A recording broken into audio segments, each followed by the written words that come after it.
Hello student.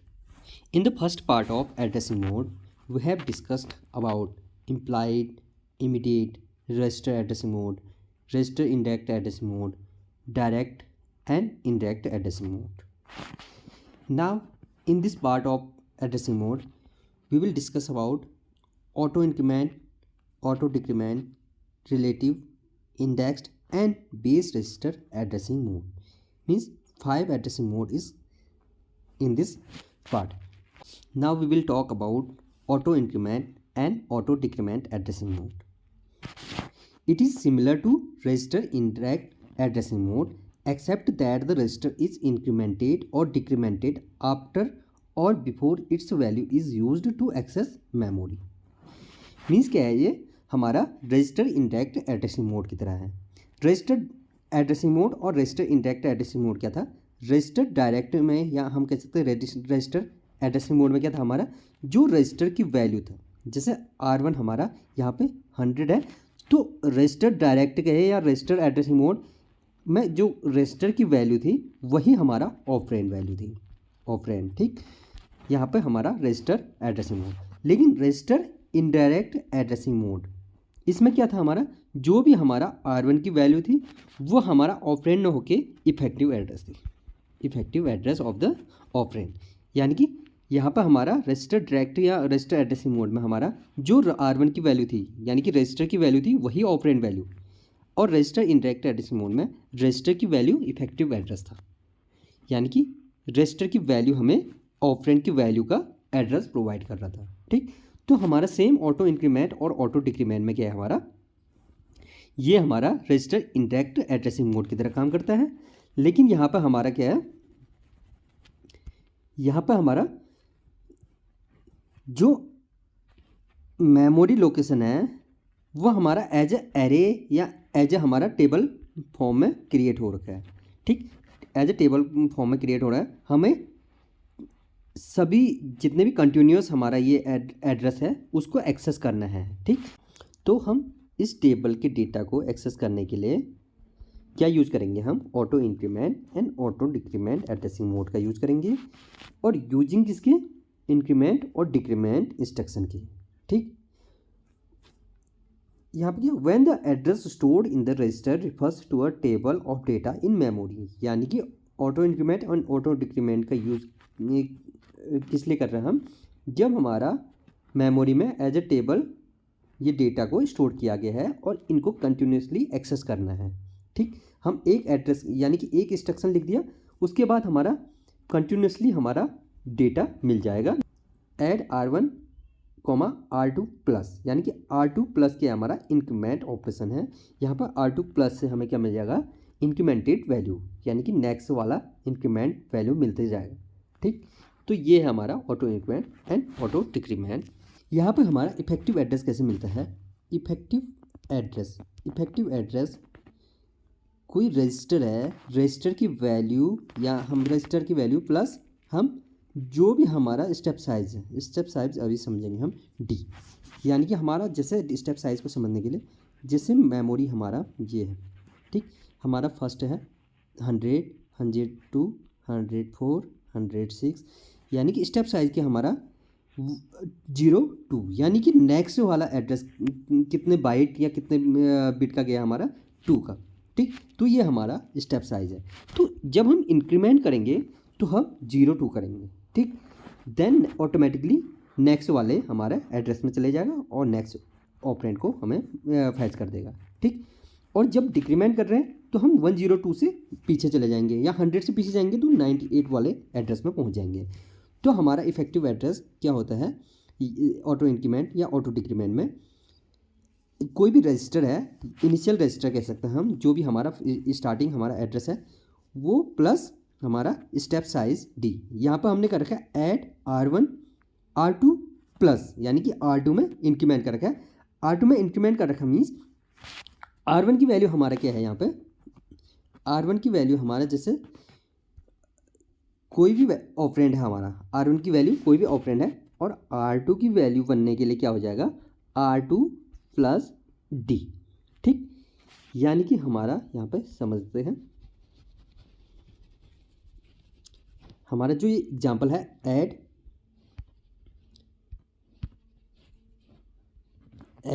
R1 R2 plus, यानी कि R1 में क्या हो रहा है, R1 तो जुड़ रहा है प्लस R2 नॉर्मली नहीं जुड़ रहा है, ठीक। यहाँ पर हमारा इंक्रीमेंट होने के बाद जुड़ेगा, यानी कि R2 प्लस, यानी कि R2 प्लस D, यानी कि स्टेप साइज D, ठीक। जैसे हमारा एग्जाम्पल फॉर हमारा R1 यहाँ पर 100 है, तो 100 का जो भी ऑपरेंड है यहाँ पे हम 10 लिखते हैं, तो 10 प्लस हमारा R2 जैसे हमारा 104 है, तो 104 प्लस 2, 104 प्लस 2 हो जाएगा, यानी कि 6 वाले ऑपरेंड को, जैसे यहाँ पर हमारा 12 है तो 12 वाला जुड़ेगा, ना कि हमारा जैसे यहाँ पर हमारा 8 है तो 8 नहीं जुड़ेगा, यहाँ पर हमारा 12 जुड़ जाएगा, क्योंकि यहाँ पर D ऐड हो जाएगा, ठीक। तो ऐसे करके हमारा क्या हो जाएगा, auto increment addressing mode. Similar हमारा क्या होगा, ऑटो डिक्रीमेंट। ऑटो डिक्रीमेंट के लिए हम क्या करेंगे, ऑटो डिक्रीमेंट के लिए पहले वाले को, यानी कि ऐड R1 माइनस R2 का मीन है memory address of R2 minus D, step size, जितना भी स्टेप साइज हो, जितने भी बाइट का हमारा एड्रेस को हमारा फ्रेम किया गया है नेक्स्ट वाले को, ठीक। तो यहाँ पर हमारा memory address of R2 minus D plus R1 हो जाएगा, ठीक। तो ये हमारा क्या है, ऑटो डिक्रीमेंट एड्रेसिंग मोड, समझ गए होंगे आप। नेक्स्ट हम बात करेंगे रिलेटिव एड्रेसिंग मोड। अब रिलेटिव एड्रेसिंग मोड क्या होता है, रिलेटिव एड्रेसिंग मोड के लिए इफेक्टिव एड्रेस की वैल्यू कैसे फाइंड आउट करते हैं हम। Effective address equals to content of PC plus address part of the instruction. Address part of the instruction तो क्या होता है, हमारा जो भी हमारा इंस्ट्रक्शन फॉर्मेट है, ऑप कोड और एड्रेस पार्ट होता है यहाँ पे, ठीक। यानी कि ऑपरेंड कहते हैं हम, यहाँ पर एड्रेस पार्ट होगा, ठीक, यानी कि जो हमें ऑपरेंड की वैल्यू को प्रोवाइड करता है, ठीक। यहाँ पर हमारा एड्रेस पार्ट है plus content of PC। Content of PC क्या है, प्रोग्राम काउंटर।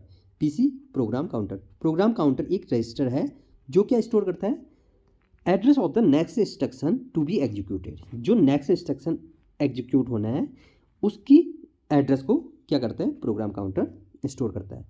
तो यहाँ पर हमारा जो इफेक्टिव एड्रेस बनेगा रिलेटिव एड्रेसिंग मोड में, A प्लस PC दोनों जुड़ने के बाद तब हमें ऑपरेंड की वैल्यू फाइंड आउट होगा, यानी कि इफेक्टिव एड्रेस हमारा क्या हो जाएगा, A यानी कि address part of the instruction plus program counter की वैल्यू, देन हमें ऑपरेंड की वैल्यू मेमोरी से रेफरेंस करके मिल जाएगा, ठीक। यहाँ पर हमारा रिलेटिव एड्रेसिंग मोड हो गया, ठीक। जैसे हम कह सकते हैं, हम यहाँ पर हमारा मेमोरी है, हमारा एड्रेस पार्ट में हमारा दे रखा है 4 दे रखा है, ठीक।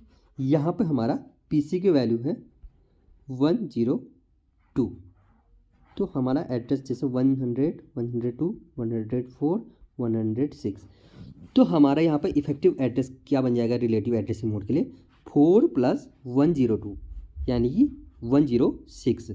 तो 106 वाला हमारा क्या होगा, ऑपरेंड की वैल्यू रिलेटिव एड्रेसिंग मोड में, ठीक। जब हम न्यूमेरिकल क्वेश्चन करेंगे तब हम समझेंगे इसको अच्छी तरह से, कैसे करके हम इसकी वैल्यू को फाइंड आउट कर रहे हैं, ठीक।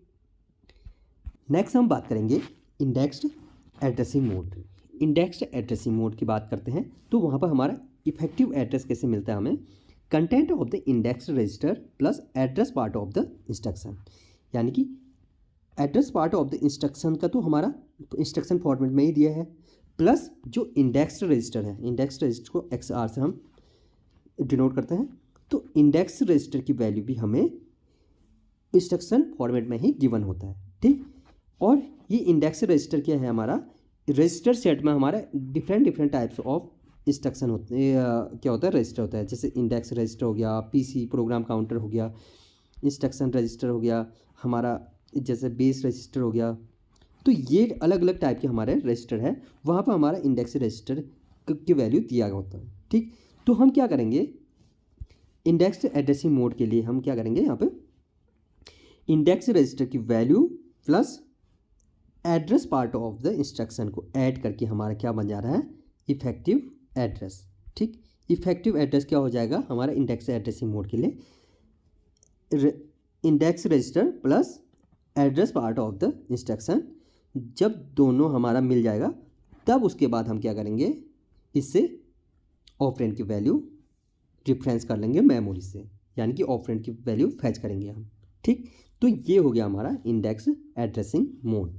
ठीक, एंड लास्ट हम बात करेंगे अब base register addressing mode. Base register addressing mode, अभी मैंने बताया था रजिस्टर सेट में हमारा बेस रजिस्टर भी था, इंडेक्स रजिस्टर था, प्रोग्राम काउंटर रजिस्टर, सभी हमारे रजिस्टर है।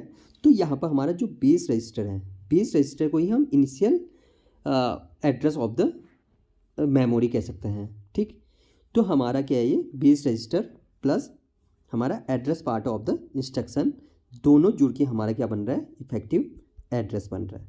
ठीक, इफेक्टिव एड्रेस बन रहा है, address of the instruction plus BR, यानी कि बेस रजिस्टर की वैल्यू दोनों जुड़ जाएंगी। देन उसके बाद मेमोरी से हम रिफरेंस करके ऑपरेंड की वैल्यू को फैच कर रहे हैं। यही हमारा हो गया बेस रजिस्टर एड्रेसिंग मोड।